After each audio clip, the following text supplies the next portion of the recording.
اگر آپ سمجھ جائیں کہ آپ کا بچہ کیا کرنا چاہتا ہے، ٹیچر کا، پیرنٹ کا رول صرف گائیڈ کرنا ہوتا ہے، فورس کرنا نہیں ہوتا۔ اگر آپ یہ سمجھ جائیں کہ آپ کا بچہ ڈاکٹر بننا چاہتا ہے، آپ اس کو سپورٹ کریں۔ اگر آپ سمجھتے ہیں کہ آپ کا بچہ کوئی اور فیلڈ لینا چاہ رہا ہے، آپ اس کو سپورٹ کریں۔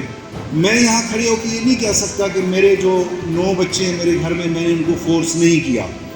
میں نے اپنی پہلی بچی کو فورس کیا کہ بیٹا آپ بی ایس انگلش کریں، آپ سی ایس ایس کریں۔ ہمارے گھر کی سب سے بنیاد بچی تھی، اس نے بی ایس انگلش کیا، 2 اٹیمپٹس کی اس نے سی ایس ایس میں، وہ نہیں کامیاب ہوئی۔ اس سے لائق بچی میں نے اپنی زندگی میں نہیں دیکھی۔ میں اس لیے نہیں کہہ رہا میری بچی ہے۔ اس کے بعد اس نے اپنی فیلڈ چینج کی، ابھی نسٹ کی کسی ایسی فیلڈ میں جس کا مجھے نام بھی نہیں آتا۔ باقی بچوں کو میں نے نہیں چھیڑا پھر۔